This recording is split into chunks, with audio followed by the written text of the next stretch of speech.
Howdy! I just got back from the March for Science today down at Riverfront Park, and it went quite nicely. We didn't get rained on at all, unlike Bill Nye, wherever he was.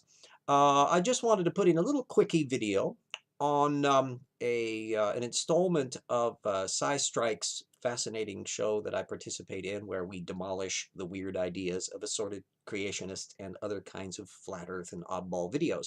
One of which was a guy named Ullman, who is a homeopath, and that's one of Scistrike's particular bugbears, that he annoys him because it actually has positive effects. And so anyway, we went through 5 little short videos that this guy had posted on YouTube.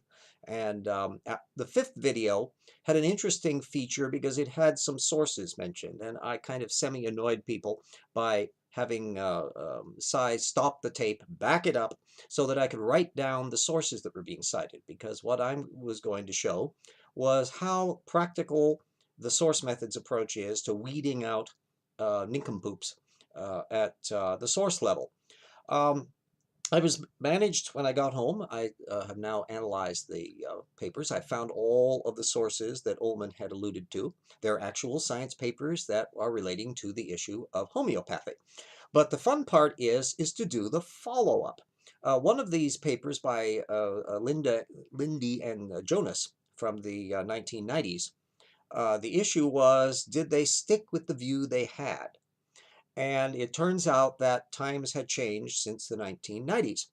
I did a little bit of research on some of the Ullman posts that he has done at that noted science journal, Huffington Post, and one of which was a 2012 piece that refers to Linda and this work that had come along since then by Shang in 2005 that basically blew to smithereens the argument that homeopathy had any science validity.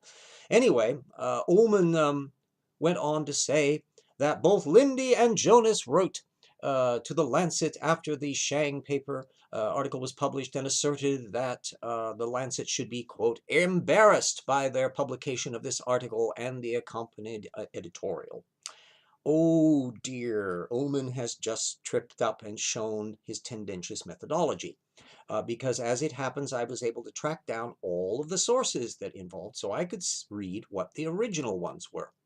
And it happens that Linda, in their comment, had said explicitly, we agree that homeopathy is highly implausible and that the evidence from placebo-controlled trials is not robust. And then later on in that same little bit, they did refer to the editorial. It says the Lancet should be embarrassed by the editorial that accompanied the study.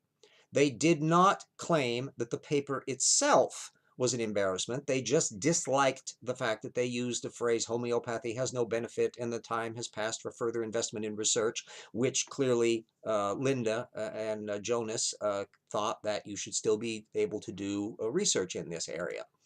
And it's clear that Ullman has done a cherry-picking job.